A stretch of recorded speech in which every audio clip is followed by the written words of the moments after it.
Manila Broadcasting Company. DZRH, member, kapisanan ng mga broadcaster ng Pilipinas. Uy! Nakapag-break ka na ba? Nakapag-relax ka na ba? Saan ka man nagtatrabaho, mapa-opisina man o work from home o mula mismo sa pwesto, sasabayan namin ang break time mo. Sasabayan namin ng mga balita at komentaryo, mga panayam ng mga taong viral ngayon. DZRH Break Time!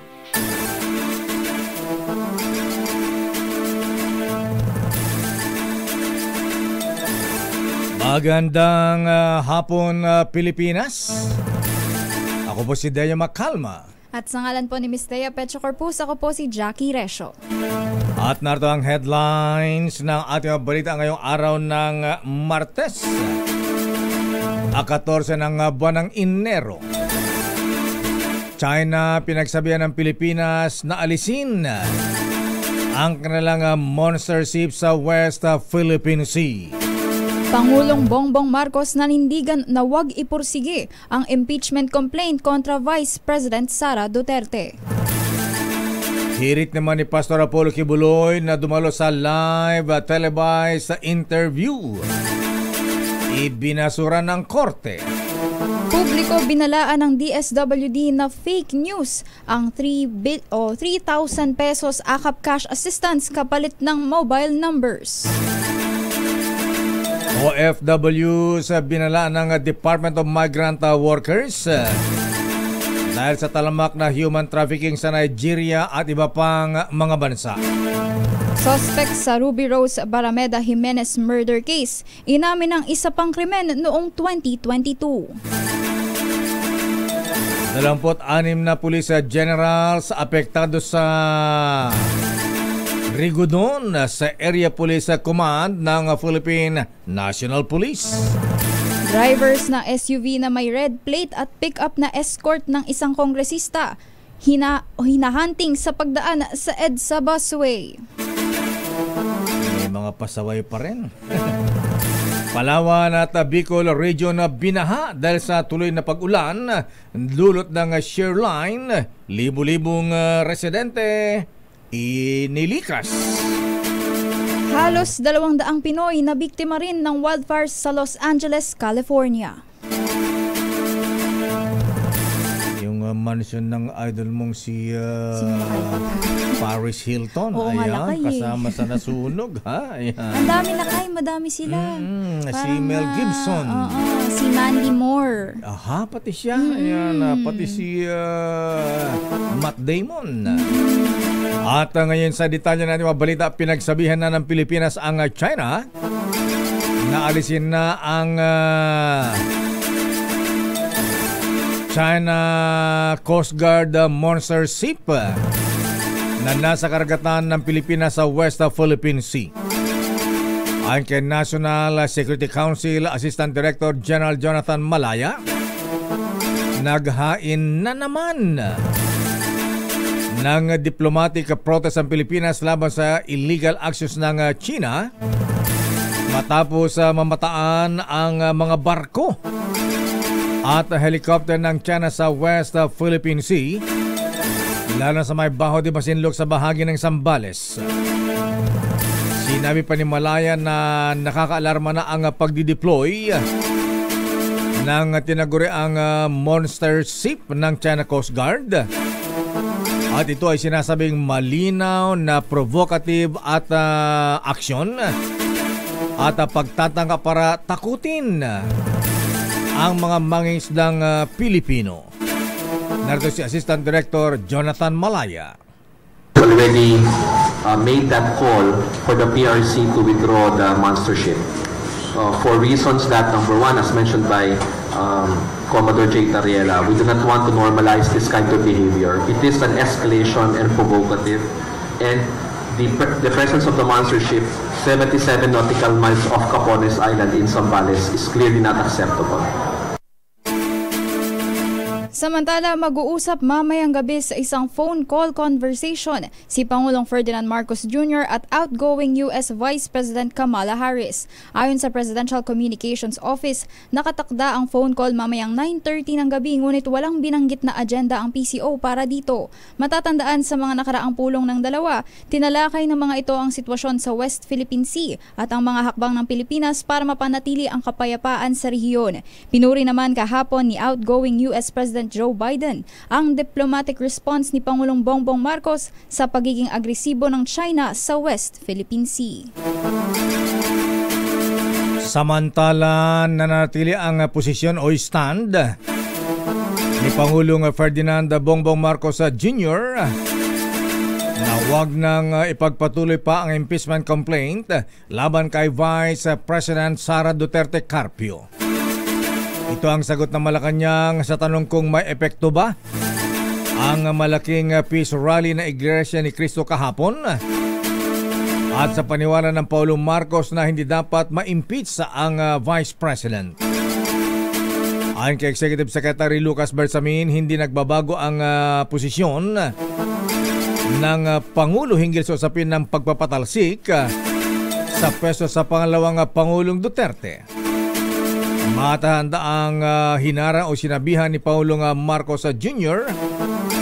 ang kanyang makalyado sa Kongreso na huwag ituloy ang impeachment laban sa Vice President dahil hindi naman anya mababago ang buhay ng mga Pilipino kung ma-impeach o mapatalsik sa tungkulin ang Vice President Sara Duterte Carpio. Iginiit naman ni ACT Teachers Party List Representative Franz Castro na hindi maaapektuhan ang impeachment move ng Makabayan Bloc laban kay Vice President Sara Duterte. Ito ay kaugnay sa isinagawang National Peace Rally ng religious sector na Iglesia ni Cristo kahapon sa Quirino Grandstand bilang pagsuporta sa panawagan ni Pangulong Bongbong Marcos na huwag ituloy ang impeachment laban sa ikalawang Pangulo. Sa programang Damdaming Bayan, sinabi ni Castro na ang tatlong grupo na nagsimute ng impeachment complaint laban sa pangalawang Pangulo ay hindi apektado kahit na nagsalita na ang religious sector. Aniya, hanga siya sa pagkakaisa ng INC sa kanilang paniniwala at paninindigan ngunit hinimok niya rin ang INC members na labanan ang graft and corruption at maging ang kahirapan. Sa mensahe ni Vice President Sara na nagpapasalamat siya sa INC, sinabi ni Castro na huwag niya sanang gamitin na panangga ang nangyaring peace rally dahil sinabi ng INC na hindi ito para sa kanya at lalong hindi para sa mga politiko. Naniniwala sina Castro na uusad ang impeachment laban kay Vice President Sara kahit nagsimula na ang election period. Naniniwala naman si Tingog Party List Representative Jude Asidre na dapat ay magsalita na rin ang iba pang Pilipino tungkol sa impeachment complaint laban kay Vice President Sara Duterte Carpio. Sinabi niya na magandang pakinggan ang iniisip ng ibang Pinoy bukod sa mga miyembro ng Iglesia ni Cristo na nagsagawa ng National Rally for Peace kahapon sa Luneta Park. Sinabi pa ni Asidre na ang panagutin ang isang tao sa proseso ng impeachment ay bahagi ng ating demokratikong sistema. Sinabi pa ni Asidre na siya ay sumusuporta sa impeachment complaint laban kay VP Sara.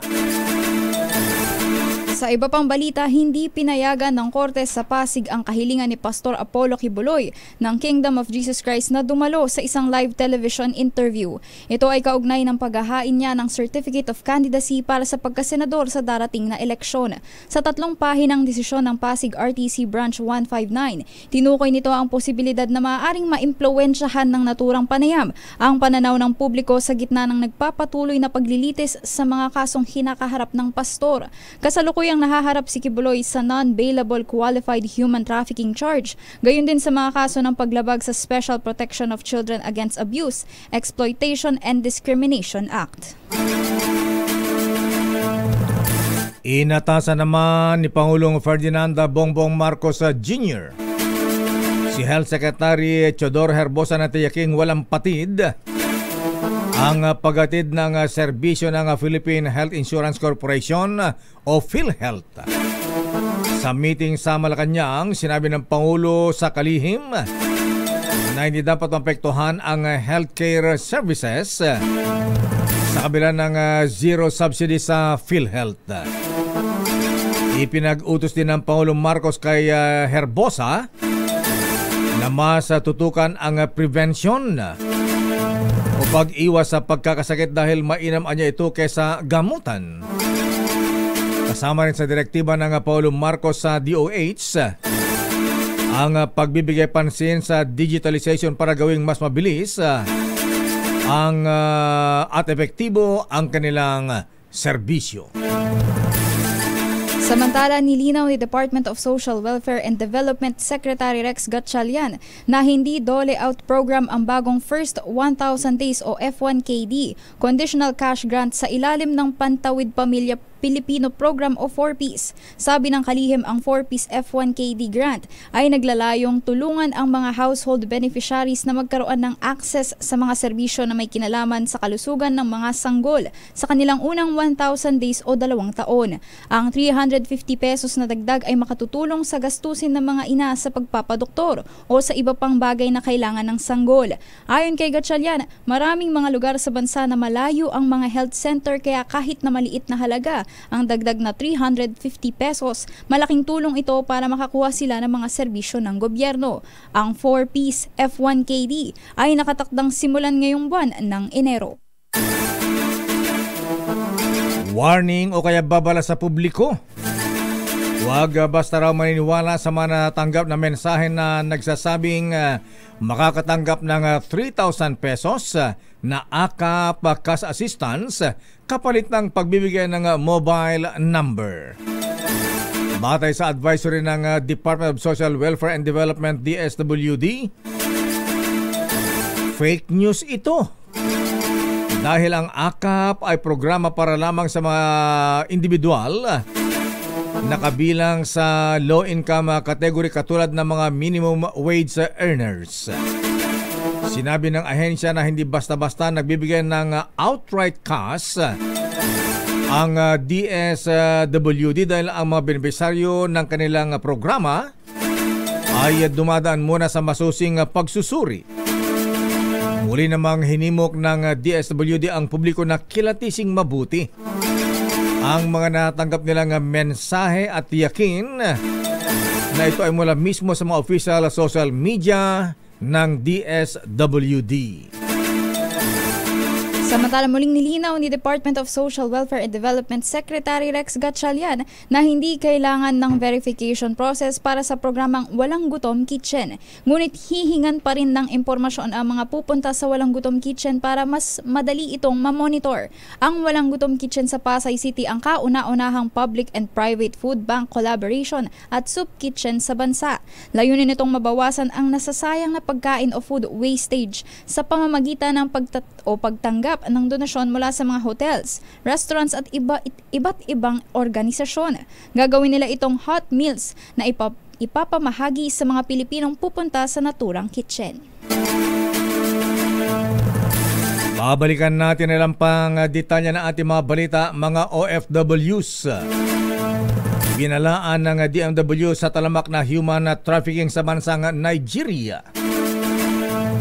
Drivers naman ng SUV na may red plate at pick-up na naging escort na isang kongresista hinahantang dahil sa pagdaan sa EDSA Busway.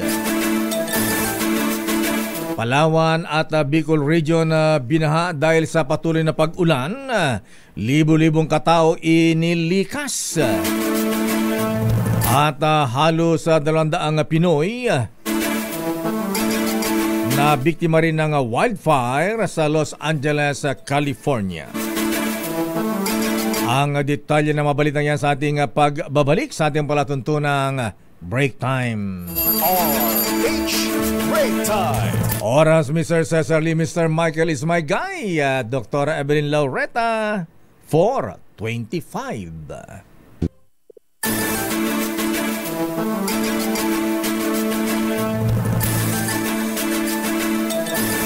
Oras sa ganap na alas 4:31. Balikan natin ang detalye ng ating mga balita. Unahin natin ang mga reports. Armed Forces of the Philippines hindi matitinag sa presensya ng China Monster Ship sa exclusive economic zone ng Pilipinas sa West Philippine Sea. Nato ang report mula kay RS number 52. Edniel Parosa, please come in. Edniel. Lakay, tiniyak ng sinutahang lakas ng Pilipinas. Tuloy ang pagsuporta nito sa Coast Guard at Fisheries Bureau ng bansa sa gitna ng pananatili ng Chinese monster ship sa kanluran ng Zambales. Ayon kay Rear Admiral Roy Vincent Trinidad, tagapagsalita ng hukbong dagat sa West Philippine Sea, hindi katanggap-tanggap o unacceptable ang ginagawang ito ng CCG Vessel 5901. Pero giit nila Trinidad, maging ni AFP spokesperson Colonel Francel Padilla, tuloy ang kanilang maritime patrol hindi lamang malapit sa Baho de Masinloc, kundi maging sa ilang strategic areas gaya sa norte.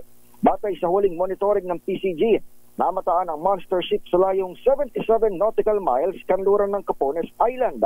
Matapos ang halos isang linggong pananatili naturang sakyang pandagat sa EEZ ng Pilipinas, bumalik ito itong weekend, bagay na binabantayan pa rin ngayon ng PCG. Sa pulong palitaan ng National Task Force for the West Philippine Sea, nanawagan naman si NSC Assistant Director General Jonathan Malaya na dapat nang alisin ng China ang monster ship na nakaalarma umano ang presensya, lalo't layo lamang nitong umanong takutin ang ating mga mangingisda. Ito si Edniel Parosa, nag-uulat para sa DZRH. Nasaan na Edniel yung monster ship? Andyan pa rin? Sa latest kanina lakay, 77 nautical miles west of Capones Island. Nandyan pa rin sa area ng Zambales.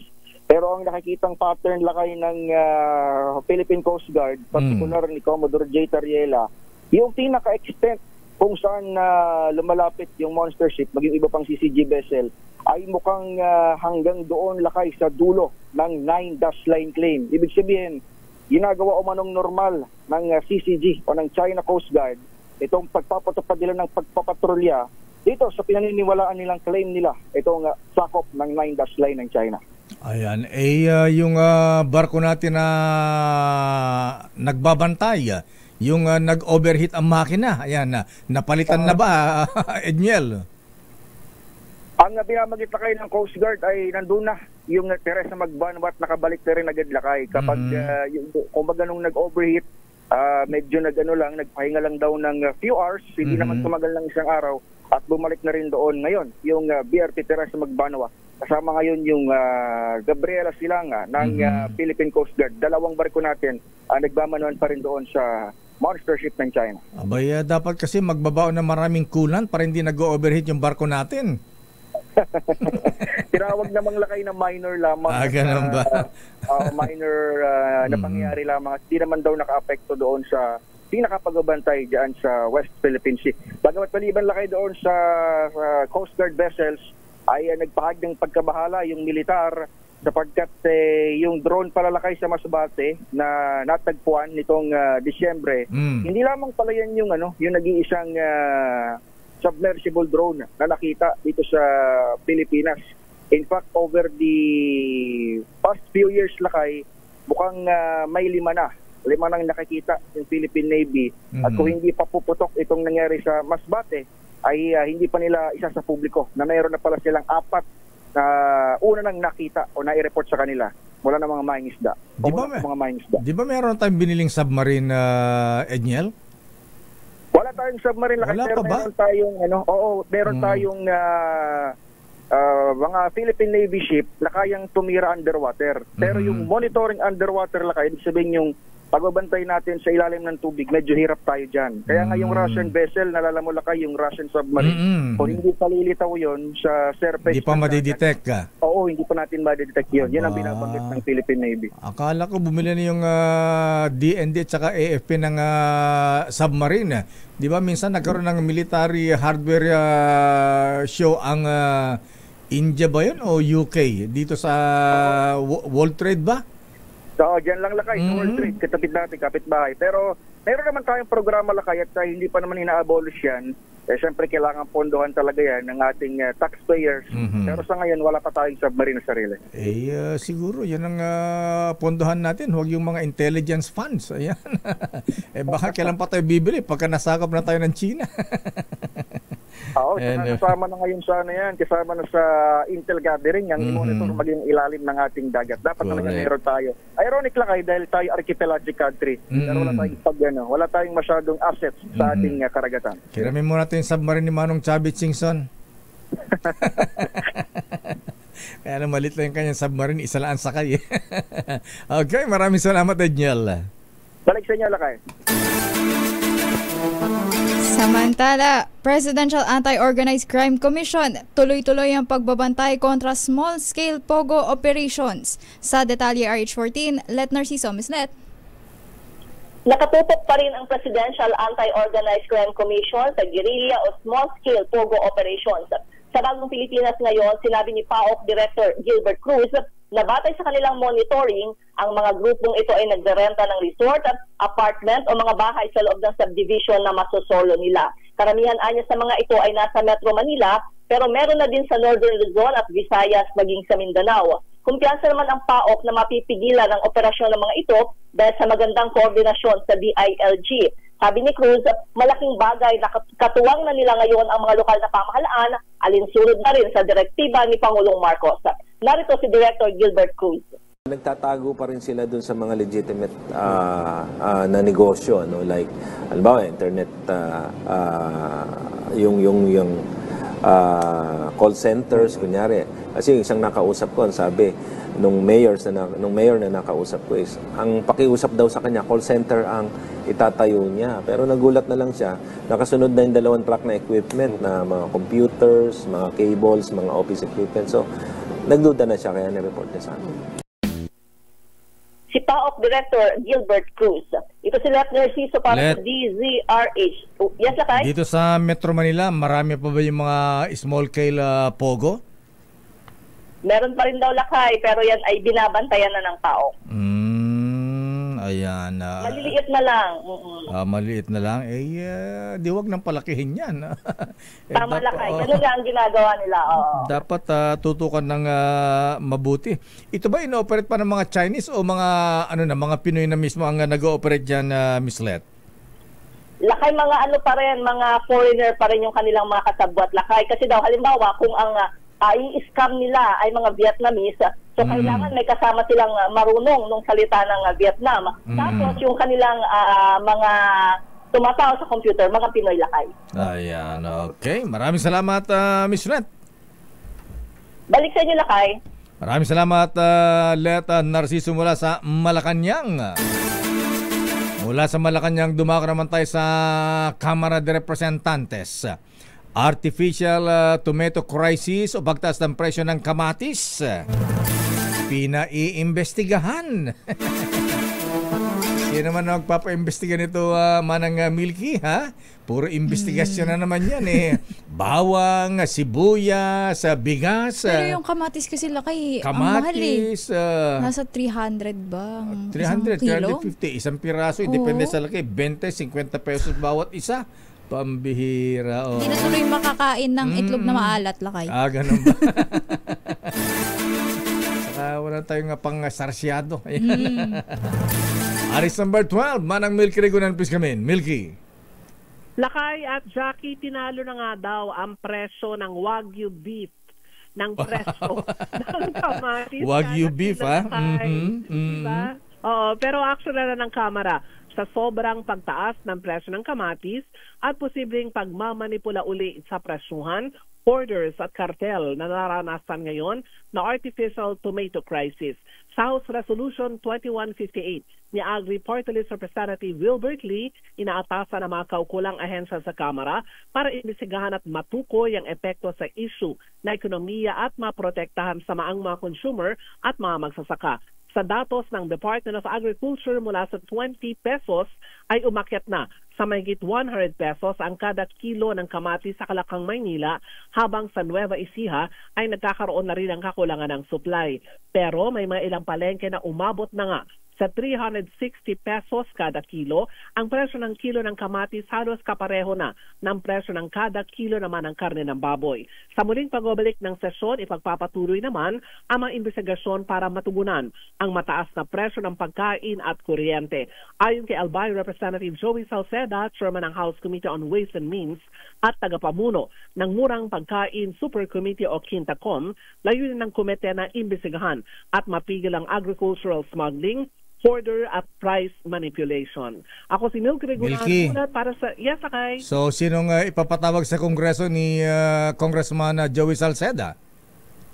Halos pare-pareho lakay naman, di ba? Yung mga tinutukoy na umano ay nagsasamantala ng presyuhan, hindi lamang ng bigas, kundi ito mga agricultural products. Pero ang tututukan yata nila, batay sa resolusyon ni Congressman Wilbert Lee, ay yung presyo naman daw ng kamatis na sobrang OA daw ang presyo. Sabi nga ni Jackie ay napakataas ng presyo sa mga pamilihan ngayon, lakay. So si Congressman Edward Lee at Congressman Salceda ang magpapaimbestiga. Yung resolution ay mula sa kay Congressman Wilbert Lee. Ang mag-iimbestiga naman ay si Congressman Joey Salceda. Ayun. Natukoy na ba kung sino ipapatawag dyan?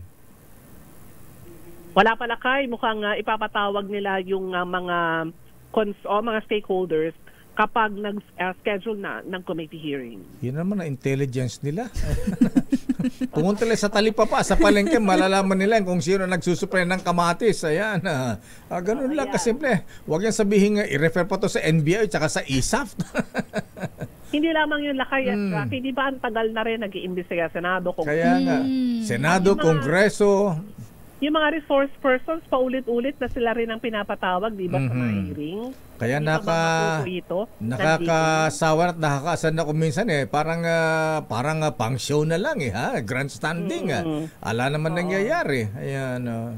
Kaya yung mga consumer, titiisin na lamang yung mataas na presyo ng kilo ng kamatis. Kaya ngayon, lakay yung mga nagbabudget, hindi na bumibili ng 1 kilo. Yung pwede naman bumili naman tingi-tingi lang Oo, mga 2-3 piraso. Pwede na yon. Panggisa. Oo, pang-ulam ng isang pamilya. Ketchup na lang.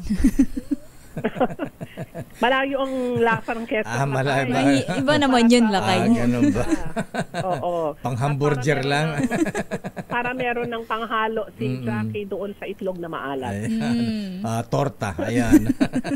Teka mo naman ng Milky, meron na bang itinagang kapalit ni Congressman Saldico bilang chairman ng Appropriations Committee? Automatic yung lakay na yung susunod na pinakamataas na opisyal ng komite, ang vice chairman kasi ng House Appropriations Committee, si Marikina Representative Stella Kimbo. So ang sabi niya kanina, hindi naman daw maapektuhan yung mga gagawin pang aksyon ang komite kahit na daw umalis itong si Congressman Elizalde Co. Sino nga ba si Congressman Stella Kimbo? Ito ba yung mahilig sa mga signature bags, sa mga sapatos na mamahalin? Siya ba yun? Yung ala model? Ay, mabubwit mo lakay. Diba? Ito yung ano. Hindi, nakita ko lang sa social media na, di ba, mga sapatos na tig 50,000 ba yan? Mga ano? Hindi ko alam lakay. Mga signature bag na Louis Vuitton, mga ganyan. Pero yung pastora ni Congresswoman, medyo mukhang fashionista. Fashionista talaga. Oo, fashionista. Siya yung may bahay lakay ni former Congressman Niro Kimbo. Siya ba yun? Ayun. Ba't ba yata nga? Si Kong Niro naman ang mukhang babalik dito sa Kamara at si Congresswoman Stella Kimbo ang magtatangkang manungkulan naman bilang mayor naman ng Marikina. Yung pala yung asawa ni Congressman Kimbo. Ayan. Ba't iba yata yung sige, iba yung sabi ng bubwit mo. Ay, Congressman Miro Kimbo, good afternoon. Ayan, kumusta po kayo, ha? Okay, maraming salamat, Manang Milky. Ako si Milky Reguna nagulat para sa DCRH, una sa Pilipinas, una sa Pilipino. Mula sa Kamara, dumako naman tayo sa Senado. 20% diskwento sa mga Transportation Network Vehicle Service dapat sagot na ng mga Transportation Network Companies ayon sa LTFRB. Sa detalye, RH28, Raymond Dadpaas. Kay Raymond. Sino ba sumasagot niyan? Yes, Go ahead, Raymond. Nagbigay katiyakan ng pamunuan ng Land Transportation Franchising and Regulatory Board o LTFRB na ipasasagot na sa mga transportation network companies ang 20% na diskwento sa pamasahe ng mga senior citizens, persons with disabilities o PWDs at mga estudyante.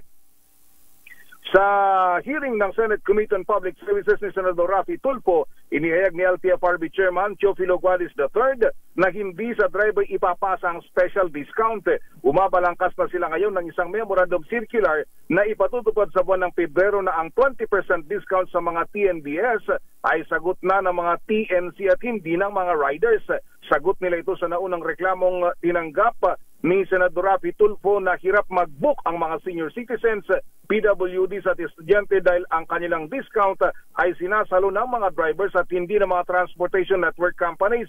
Iginit ni Tulfo na dapat ay sa transportation network companies ang sasagot sa mga diskwento at huwag nang ipasa pa sa mga operators na karamihan ay sila din ang driver. Ito man ay sa Angkas, Grab, Joyride, Move It at iba pa. Narito ang bahagi ng pagdinig kanina. How about kung ipa-shoulder natin lahat doon sa company? Yes, Mr. Chair. We're now drafting a memorandum circular which will be implemented this February, wherein all of the discounts will now be shouldered by the operator and by the owner of the app. In this case, for example, sir, kung si Grab, si TNC Grab, and yung may-ari ng sasakyan po.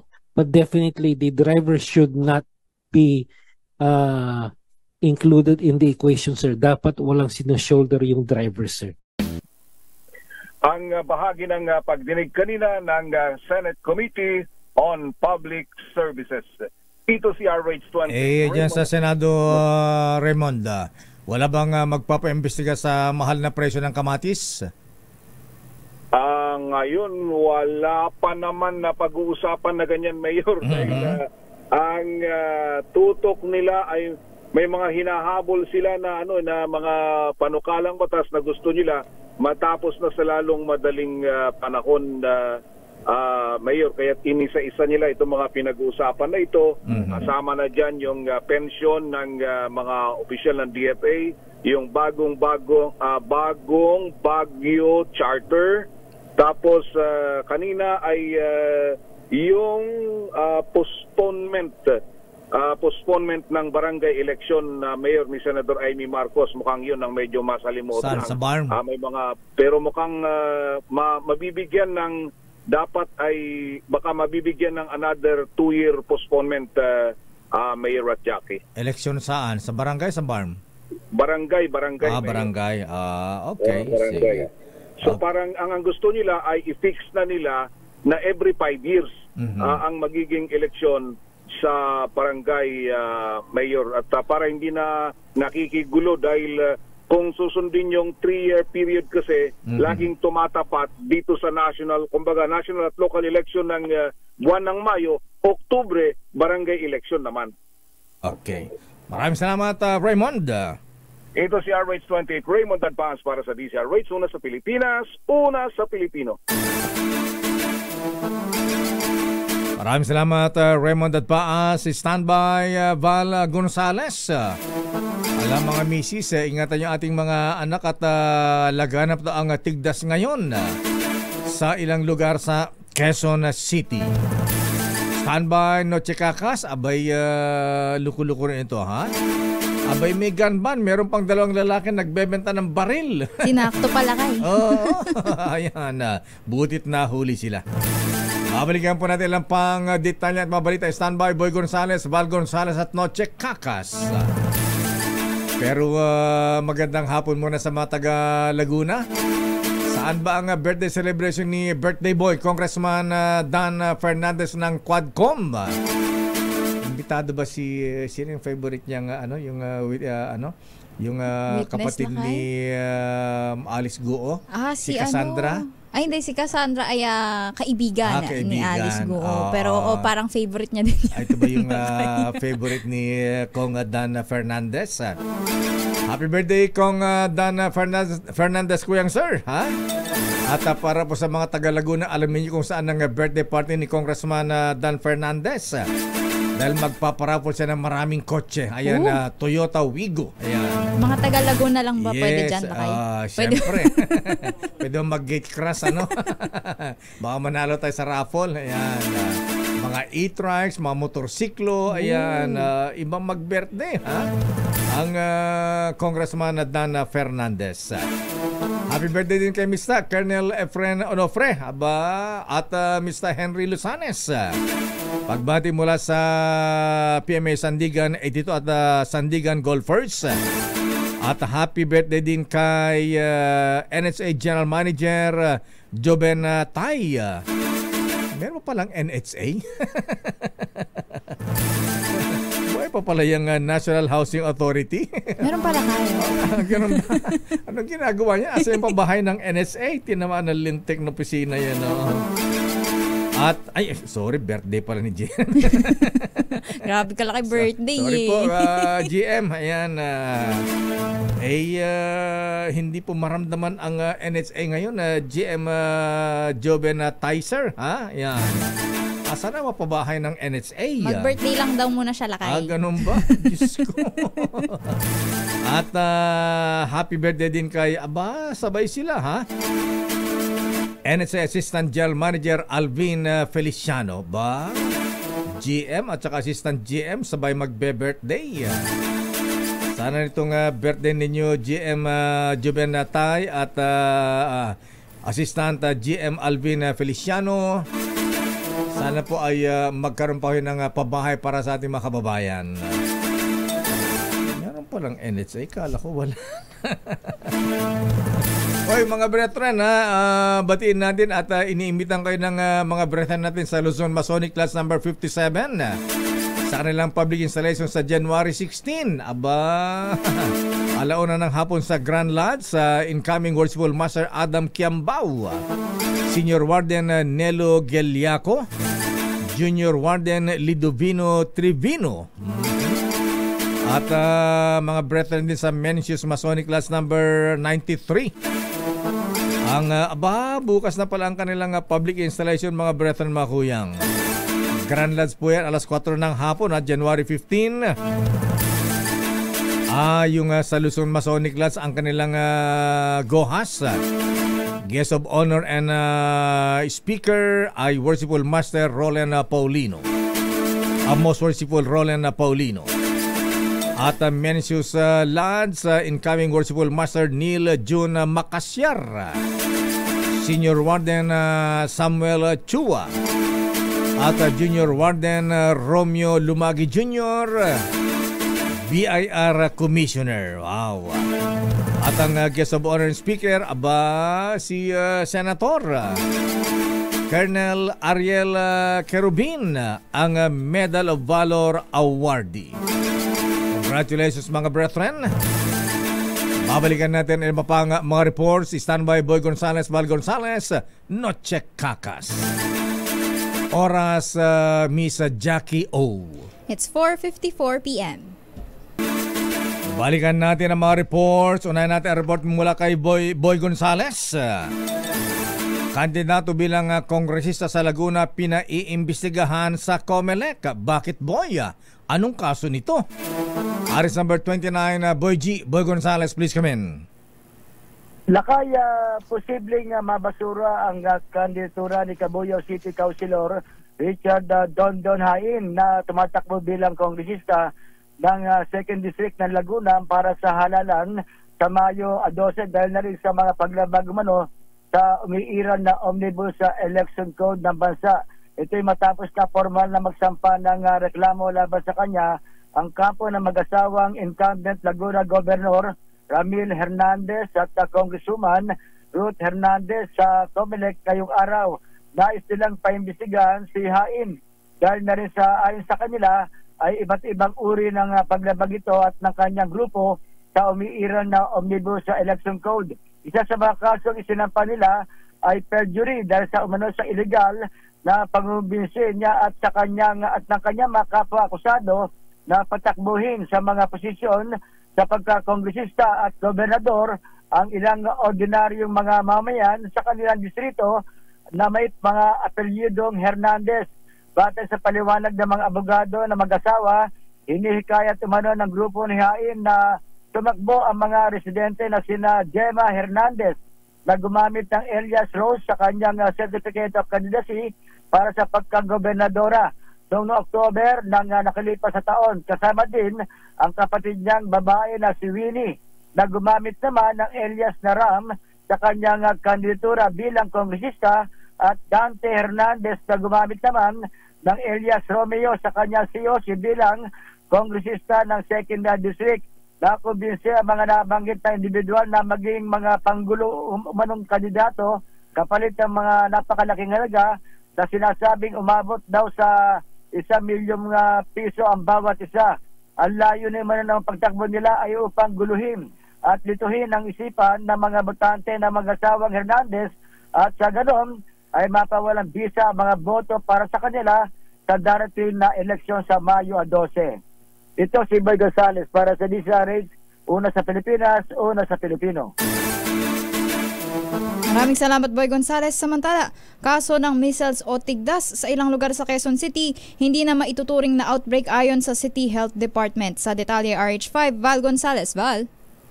Hindi pa maituturing na outbreak ang naiulat na mga kaso ng measles o tigdas sa ilang lugar sa Quezon City.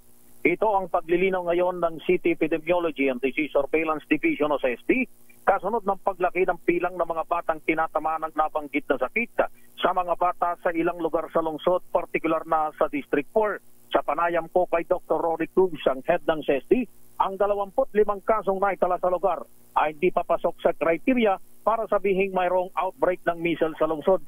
Sabi ni Dr. Cruz, nasa magkakahiwalay na mga lugar na itala ang nabanggit na kaso ng tigdas.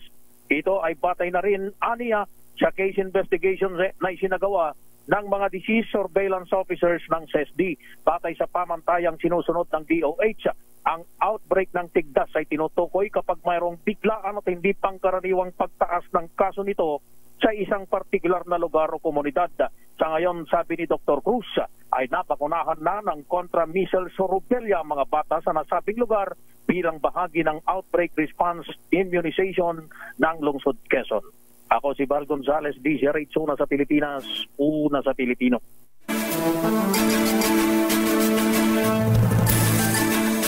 Maraming salamat, Val Gonzales. Samantala report mula kay Noche Cacas. Dalawang lalaking nagbebenta ng baril inaresto sa Parañaque City. Noche Cacas, please come in. Buenas tardes sa Lakay at Jackie, nabingwit sa patibong ng Southern Police District Special Operations Unit ang dalawang lalaki na nagbebenta umano ng illegal na baril sa lungsod. At sa kinasang bypass operation, laglag sa kamay ng mga operatiba ang dalawang suspect na sina alias Brian at alias Owen. Ito ay matapos kumagat sa pain ng operatiba na nagpapanggap na bibili ng baril. Nasamsam sa pag-iingat ng mga suspect ang isang caliber 45 na baril na walang serial number, replica na Glock 17 pistol, mga bala, dalawang cellphone at isang motorsiklo na ginagamit umano sa illegal na aktibidad. Tinitingnan ng pulisya ang posibilidad sa pagkakalink ng mga suspect sa serye ng snatching at robbery incident sa Pasay, Makati at Parañaque City. Marap naman ngayon ang dalawang suspect sa reklamong patong-patong at sa patong-patong na reklamo at isa na nga dito ang paglabag sa Comelec Ganda. Arit sa 27, Noche Cacas, DCRH, una sa Pilipinas, una sa Pilipino. Maraming salamat, Noche Cacas. Muchas gracias, buenas tardes. Samantala, tumakas naman na isang SUV na naka-red plate at isang pick-up na nagpakilalang escort na isang congresswoman matapos dumaan sa EDSA busway sa bahagi ng Ortigas sa Mandaluyong. Sa video na ipinamahagi ng DOTR SAIC, kitang-kitang tinakasan ng pick-up ang matauhan ng DOTR. Makaraang inguso ang isang hindi pa pinangalan ng kongresista. Sa kabilang banda ay nagdire-diretso naman isang government vehicle at tinamaan pa ang kamay ng puwaparang miyembro ng DOTR SAIC. Batay sa kuha ng kamera, may plakang S31657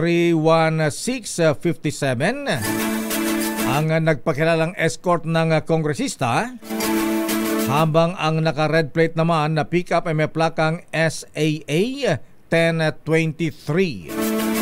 Tiniyak ng DOTR na paisyon nito ng show cause order sa LTO ang mapasaway na mga driver.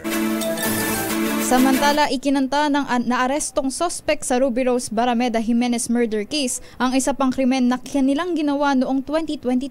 Ibinunyag ng suspect na si Noli Banegas Cape ang pagpatay sa isang nagngangalang Noel Gurik Gonzaga. Halos 3 taon na ang nakalilipas. Ayon kay Quezon City Police District Criminal Investigation and Detection Unit Chief Police Major Dondon Lapitan, itinuro ni Cape kung nasaan ang labi ni Gonzaga na kasalukuyan ng nasa Crystal Funeral Homes sa Caloocan City.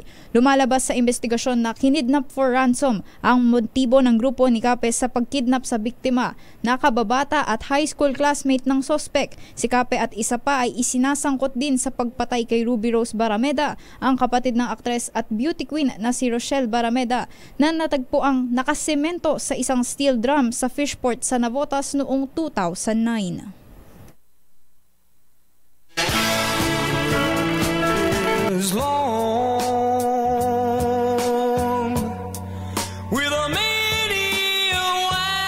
At yan ang kabar natin palatunto ng break time. Pero maraming salamat mo na kay Mr. Michael Ismaga, ating business correspondent. Ang sabi niya, ang palitan ng dollar ngayon ay lumalakas ng konti ang piso kumpara kahapon. 58 pesos and 62 centavos. Ayan, kahapon ay 58.70. Bumawi na. Ayan, lumakas ng 8 centavos. At least bumawi daw lang. Yes.